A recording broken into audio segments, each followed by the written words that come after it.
Hello everyone, welcome back to one more mini vlog. మీ ఊర్లో కూడా ఇలా మంచు పడుతుందా? మా ఊర్లో అయితే బీభత్సంగా మంచు పడుతుంది.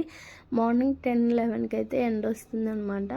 ఇంకా మంచులో నుంచొని ఈరోజు బ్రేక్ఫాస్ట్లోకి ఇడ్లీ చేశాను. ఇంకా ఇడ్లీ తింటూ ఎంజాయ్ చేశాను అనమాట. ఇంకా ఎగ్స్ అయితే ఉడకపెట్టాను. ఇక్కడ నేను ప్రెగ్నెన్సీ టైంలో ఎగ్స్ అస్సలు తినేదాన్ని కాదు, కానీ ఇప్పుడు కొంచెం కొంచెం అలవాటు చేసుకుంటున్నాను అనమాట. ఎగ్స్ తినటం వల్ల హెల్త్కి చాలా బెనిఫిట్స్ ఉన్నాయి. అండ్ ఈరోజు కర్రీ అయితే చిక్కుడుకాయ టమాటా అయితే చేస్తున్నాను అనమాట. వెజ్లో నేను ఎక్కువగా ఇష్టంగా తినేది ఏదైనా ఉందంటే అది ఓన్లీ చిక్కుడుకాయ టమాటా. అంత ఇష్టంగా తింటాను. ఇక్కడ ఇంకా పని అంతా అయిపోయింది, వంట కూడా అయిపోయింది కదా. మార్నింగ్ చేసిన బ్రేక్ఫాస్ట్ చేసిన అంట్లు అవన్నీ ఉంటే అంట్లన్నీ కడిగేసుకుంటున్నాను. బిన్ను బయట ఆడుకుంటున్నాడు అనమాట. ఇంకా నేను అంట్లన్నీ కడిగేసుకొని ఇల్లు ఊడ్చేసుకొని వెళ్ళాను. బయటకు వెళ్తే వీడు చూడండి ఏం చేస్తున్నాడు. వాడు బిన్ను మీద దోసకాయలు పెట్టుకొని కూర్చొని ఆడుకుంటున్నాడు.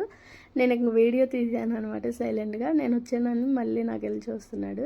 ఇంకా అవన్నీ పడేశాడు. కొత్తగా మన ఛానల్ ఎవరైనా చూస్తున్నట్టయితే సబ్స్క్రైబ్ చేసుకోవచ్చుగా ప్లీజ్.